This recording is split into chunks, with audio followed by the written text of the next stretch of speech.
ये जो हमारे नौजवान इतने लंबे समय की डेमोक्रेसी लोकतंत्र में फोटो ही तो खींच रहे हैं, फोटो ही तो खिंचवा रहे हैं, नेताओं के साथ फोटो खींचते हैं, खिंचवाते हैं, और कौम परस्ती जीरो, हमारे लोगों के हालात जीरो।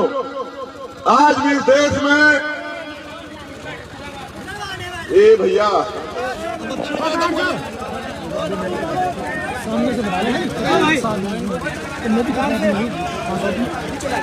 चलो यार, बैठने वाला कौन होगा? हम इस मुद्दे पे बात नहीं करना चाहते थे, मगर करनी पड़ेगी। पूरी दुनिया को रास्ता दिखाने वाले लोग, देखो मेरी बात को गौर करना,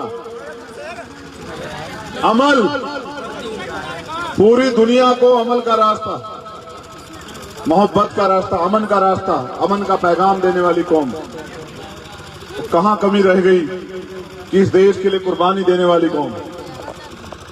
रेशमी रुमाल तहरीक जहां से चली, मैं वहां से आता हूं, और जब ये नहीं बना था उत्तराखंड, तो आप भी उसी का हिस्सा थे। और एक पेड़ और एक मौलवी, इस देश की आजादी के लिए कितनी बड़ी कुर्बानी।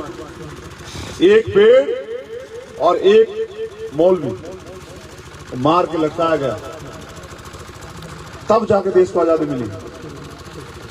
चाहे शामली का तोपखाना लूटा गया हो, ये तो हमारे नौजवान बच्चे अभी सिगरेटों के धुएं में नहीं समझ पा रहे हैं।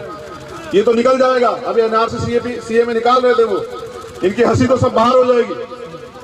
इनको नहीं फिक्र है, इनको ना कौम की फिक्र है, इनको किसी चीज की फिक्र नहीं है। अपने मजे में, अपने नशे में, और इस नशे में आने वाली नस्लें बर्बाद हो जाएंगी, इनको नहीं पता। ये जो आज चेहरे की हंसी है, अब से 6 महीने पहले, साल भर पहले, वो जब वो कानून लाया गया और तमाम तरह की मुसीबतें हमारे लोगों ने झेली, और क्या क्या नहीं सहना पड़ा।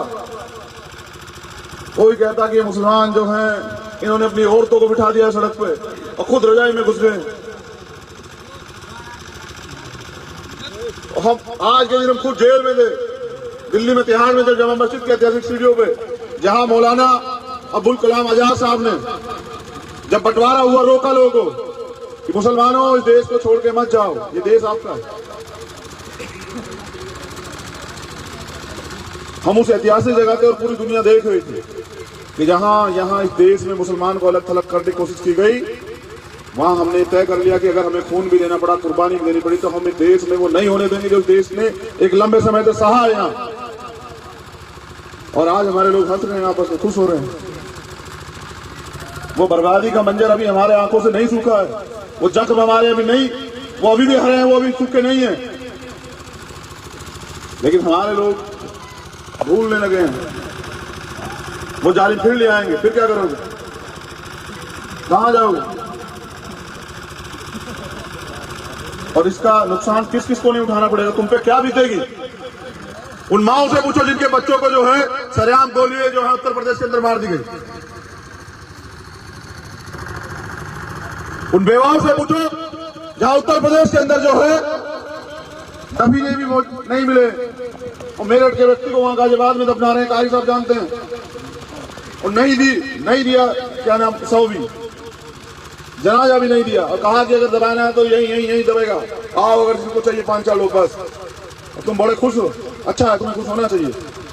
यहाँ तुम्हारा मुकद्दर जो है मुस्तकबिल कामयाब होगा, यहाँ तुम बहुत बढ़ रहे हो, बहुत मजबूत हो रहे हो, यहाँ तुम्हारा राज, तुम्हें खुश होना चाहिए। उन गरीबों से पूछ के देखो जिनके बच्चों को पुलिस उठा ले जाती है और जेल में बंद कर देती है और कुछ सुनवाई नहीं होती।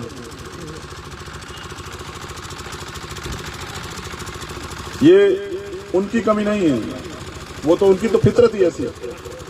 ये उनकी कमी नहीं, उनकी तो फितरत ही ऐसी है। हमारे लोग तय करें कि कब तक ढोलक बन के जो है इस देश में बजते रहना, ये आपको तय करना है। हम तो न हम आरएसएस से डरते, न भाजपा से डरते, न उनके किसी संगठन से डरते, और ना हमारा सर कभी झुकेगा। हम बिकाऊ नहीं, हम टिकाऊ, और गर्दन कट जाएगी लेकिन झुकेगी नहीं, कोई समझौता नहीं होगा उन लोगों से।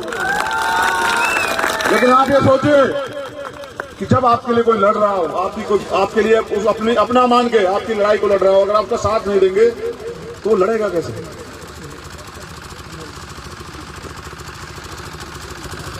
मैं कहना नहीं चाहता, लेकिन नौजवान यहाँ खड़े हैं, उनकी जीवन में पहली बार ऐसा होगा ईद की नमाज जो है घर में पढ़ी गई होगी, क्यों नहीं है? कहाँ भूल गए? कौन से नशे में? हमसे मत कहलवाइए, हमारे जख्म बहुत गहरे हैं। लेकिन हम ये कहना चाहते हैं कि पूरी ईमानदार से बताइए कि चाहे ये उत्तराखंड बना हो या उत्तर प्रदेश था, इसमें आप कहां? ये आपको तय करना। आज आप अकेले नहीं हैं, आपके साथ में लड़ने के लिए दलित समाज के लोग पूरी मजबूती से खड़े हैं। और बताओ, खड़े या नहीं खड़े हैं? खड़े हैं। कोई एक मामला बताओ जहां कहीं जरूरत पड़ती है और कहने से पहले ना आते हो भी आर्मी के लोग। ये प्यार हमने इसलिए पैदा किया कि हमें पता लगता है कि हमारा दुख एक जैसा,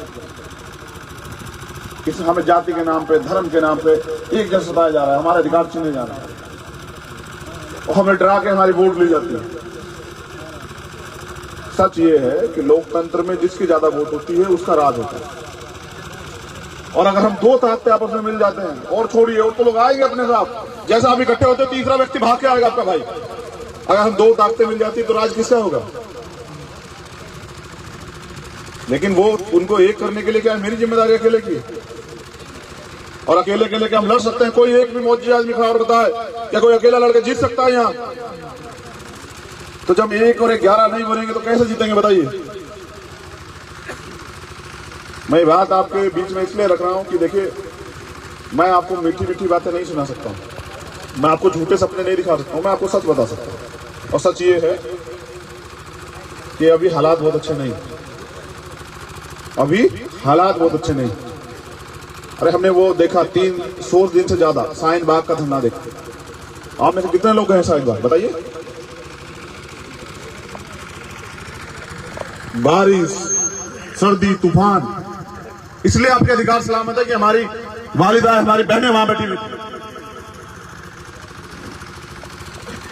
क्या पढ़ते हैं, क्या सीखते हैं, कमाल है।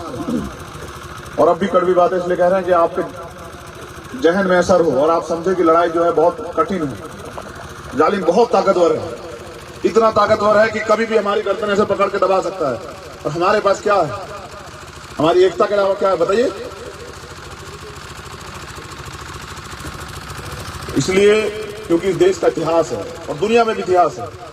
यहाँ ये जो सरकार वर्तमान में है ना, और केंद्र की सरकार तमाम झूठे वादे करके लोगों को बेवकूफ बना गए धर्म और राष्ट्रवाद के नाम पर। कहा कि 15-15 लाख रुपए देंगे, 15 रुपए नहीं दिए किसी को। और कहा काला धन लाएंगे, यहीं से वो बाबा है, हाँ वो क्या नाम उसका, रामदेव है। अरे छोड़, पौनिया कहने से कोई हंसी तो आ जाएगी लेकिन हमारे जख्म नहीं भरेंगे। उसको पौनिया कहने से हमारा कुछ नहीं बदलेगा। लेकिन सच ये है, कहा उसने कि 35 रुपए लीटर पेट्रोल चाहिए, नहीं चाहिए, डीजल इतने रुपए कर देगी बीजेपी। किया और सारी जमीन तमीन कब्जा के यहाँ बैठा हुआ है। और कहा काला धन वापस ले आएंगे, काला धन तो वापस नहीं आया, लेकिन देश को लूट के गुजरात के लोग जो है, जिसमें एक मुसलमान और एक दलित नहीं है, एक बैकवर्ड का व्यक्ति, सब चले गए बाहर। कभी नीरव मोदी, कभी ललित मोदी, कभी विजय माल्या, कभी मेहुल चोकसी, करोड़ों अरबों खरबों रुपया लेकर देश का। तो यानी कि कहा कुछ और करा कुछ, कहा सबका साथ सबका विकास करेंगे। और कितने लोग जो हैं आज भी निर्दोष जेल में पड़े हुए हैं। मगर अब मुझे कहना पड़ेगा कि हालात ऐसे हैं कि मुर्गे वाली हालात हैं। जिसको पकड़ के उठाते हैं वही फड़फड़ाता है, बाकी लोग दाना चुगते रहते हैं। इससे नहीं चलेगा काम, इससे नहीं चलेगा काम। और अगर इससे नहीं चलेगा तो कुछ चलाने के लिए कुछ करना पड़ेगा ना, करना ही पड़ेगा। कि द्वार जो है ना, ये उत्तराखंड की जान है। यहां अगर हम ताकतवर हो जाते हैं, एकजुट होकर मिल जाते हैं, तो आपके बिना देहरादून की गद्दी नहीं चलेगी। सर बताओ, चलेगी या नहीं चलेगी? और जब नहीं चलेगी तो किसकी चलेगी? जब वहां नहीं चलेगी तो चलेगी आपकी, और जब आपकी चलेगी तो क्या आपको नहीं लगता कि आपके काम होंगे? और मैं चाहता हूं कि तमाम, क्योंकि मैं तो इस हरिद्वार का, मैं खुद इस जिले में पैदा हुआ, इस जिले का रहने वाला हूं। अब वो यूपी हो गया है, मुझसे पहले हम यहीं डांडा पट्टी में पैदा हुआ, और मेरा गांव यहीं है, बहुत नजदीक आपके गढ़वीरपुर। मैं यहीं पंचपुरी का हूँ, मेरे दादा यहीं रहते थे। तो यहाँ से डांडा पट्टी चले गए, वहां से चुटमलपुर चले गए। जब आपका ये भाई, आपका एक खून, आपका ये इस मिट्टी का हिस्सा इतनी हिम्मत से लड़ रहा है, और अगर आप साथ नहीं दोगे तो कौन साथ देगा बताइए। क्या कभी आपने, इतने दिन से आप मुझे जानते हैं, क्या आपने देखा कभी मैंने उन लोगों से झुकाव लिया? कभी ऐसा हुआ कि आंख से आंख मिला के बात ना की हो, या कभी किसी जेल मुकदमे के डर से मैंने हाथ बांध लिया पीछे कि नहीं यार हमें छोड़ दो? अगर हमें व्यक्तिगत कुछ भी लालच होता तो हम वहीं रहते, यहाँ क्यों आते बताइए? यहाँ से तो हमें चुनाव भी नहीं लड़ना आपके यहाँ से। आप खुद ही सोचिए कि यहाँ मैं इसलिए आया हूं कि आपकी एकता बन जाए, और अगर आपकी एकता बन जाएगी, मैं लिख के देता हूं कि कोई इस एकता के आगे टिक नहीं पाएगा, क्योंकि लोकतंत्र में उसका राज होता है जिसके पास ज्यादा लोग होते हैं। और मुझे तकलीफ इस बात की, मुझे कहना पड़ेगा, और ये बात अपने दिलों में रखें, खूब इस पर चर्चा करें, और बात बहुत गहरी। यहां आपस में हमें लड़ाइयां हैं, घरों घरों में, गली में, मोहल्लों में, हमारी बस्तियों में लड़ाइयां हैं। और कैसी लड़ाइयां? अपनी व्यक्तिगत लड़ाइयां। उसके बदले क्या करते हैं हमारे लोग? ये बीजेपी को दे रहा था, ये कांग्रेस में जा रहा था, ये गुट, तो हम बीजेपी में चले गए। वाह कमाल है। ये गुट वही लोग जिनका सबसे ज्यादा इलाज कर रही है बीजेपी, वो तो क्या कहते हैं कि ये गुट जो है ना, ये कांग्रेस में जाते हैं, बीजेपी में चले गए। मैं पूछना चाहता हूं कि वो कांग्रेस में जा रहा था और आप बीजेपी में चले गए, इसमें फायदा किसका हुआ और नुकसान किसका हुआ? इसमें नुकसान भी आपका हुआ और नुकसान ही हुआ, फायदा हुआ ही नहीं। अगर आप जालिम से सोच बैठे हैं कि वो आपकी रहनुमाई करेगा, ये आपकी गलती है। उसकी गलती नहीं है, वो तो तैयार है, वो तो आता है आपके साथ बातें करता है, आपको बेवकूफ बनाता है और चला जाता है। और मैंने अभी भी पूछा अपने भाइयों से कि बताइए कि पिछली बार जो गवर्नमेंट थी यहाँ, कौन से वाली 2012 की, उसमें जितने विधायक, जितने मिनिस्टर कांग्रेस की गवर्नमेंट में थे, क्या जो बीजेपी गवर्नमेंट में नहीं है क्या? बताइए है या नहीं है? फिर तो उनमें फर्क क्या हुआ? वो तो एक ही है। उनके लिए आप मारो या जी, उनको क्या मतलब है? उनके तो सिर्फ पार्टी के झंडे बदलते हैं, आपका क्या बदलता है? आप इस लोकतंत्र में दोनों लोग कहीं नहीं। और मैं चाहता हूं कि आने वाले कल में आपके बिना ये प्रदेश ना चले, ये देश ना चले, और इसलिए मैं यहां हूं। मैं अब ज्यादा आपसे शिकायत नहीं करूंगा। मैं आपकी मोहब्बत की दाद दूंगा कि आप इस समय में भी, इस बारिश के समय में भी, और अपने नौजवान साथी मोहम्मद आलिम साहब की भी, उनकी भी जो है हिम्मत की दाद दूंगा कि इतनी बड़ी संख्या में आप लोग यहाँ जो हैं उनके बुलावे पे यहाँ पहुंचे। बारिश है और तमाम परेशानियां, उसके बाद आप यहाँ हैं तो मैं आपका शुक्रगुजार हूं। लेकिन मैं आपसे ये भी दरख्वास्त करता हूं कि लड़ाई आपकी और मेरी, हमारी व्यक्तिगत नहीं है। ये लड़ाई है आने वाली नस्लों के लिए। अगर हम इस इतिहास को ना बचा पाए तो आने वाली नस्लें हमें माफ नहीं करेंगी। हमने तो अपना जीवन जी लिया है। जो लोग यहाँ 40-50 पार के, अब तो दिन ही कितने हैं, 60 साल की तो जिंदगी हो रही है कॉमन। फिर तमाम तरह की मुसीबतें एक थी तो भी सच है कि ये तो आनी है। लेकिन सत्य ये है कि आप जिंदा रहते भी जीवित थे या नहीं, क्योंकि जब आप अन्याय हो रहा है उसका विरोध न कर पाए तो आप जिंदा नहीं है। तो मैं किसी भी कमजोर पर अन्याय होता है, मैं जाकर खड़ा होकर उसको विश्वास दिलाता हूं कि आप अकेले नहीं। और मैं चाहूंगा कि अगर आप मुझे विश्वास दिलाएंगे कि चंद्रशेखर आप अकेले नहीं है, तो मैं पूरी जिम्मेदारी से कहता हूं कि मैं लगातार आऊंगा इस क्षेत्र में, और इस हरिद्वार को जो है आपकी इतनी बड़ी ताकत बना दूंगा, इतनी बड़ी ताकत बना दूंगा कि वहां देहरादून की गद्दी की आंखें हमेशा इधर ही रहेंगी आपकी। और वो अपने में भी जिक्र करेंगे अब उनके बगैर नहीं चलेगा, और उनके बगैर नहीं चलेगा तो उनसे ही चलेगा, तो उनकी ही चलेगा। आज तो जीरो है, कुछ नहीं है, समझ रहे? कुछ नहीं है।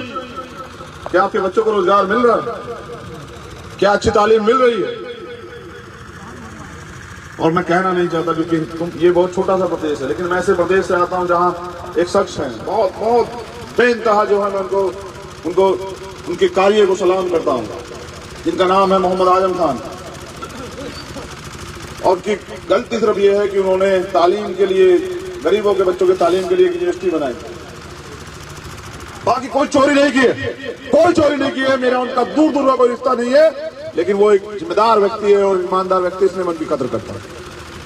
और मैं ये बात आपको कहना चाहता हूं कि आज वो मुसीबत में, उसको सजा इस बात की मिल रही है कि उन्होंने एक यूनिवर्सिटी बनाई जिसमें मुसलमान बच्चे आराम से पढ़ पा रहे। उस यूनिवर्सिटी का बनाने का गुनाह उन्होंने किया। वो पैसा कमा लेते, कोई दिक्कत नहीं थी।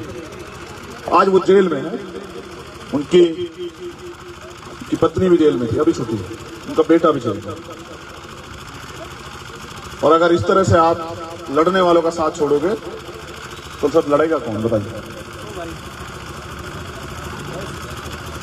वो वहां है रामपुर में और हम यहां हैं। आज उनका जिक्र इसलिए हो रहा है कि लगा कि नहीं आप भूल जाते। ये भूलने कला बदल दीजिए, बहुत बिगड़ जाएगा सब। भूलने कला ये अगर कला नहीं भूले तो लोग हमें भूल जाएंगे, याद रखेगा। मेरी यही दरखास्त है आपसे। मुझे आपने बुलाया, मुझे समय दिया, मेरा इंतजार किया, मैं आपको मुबारकबाद देता हूं।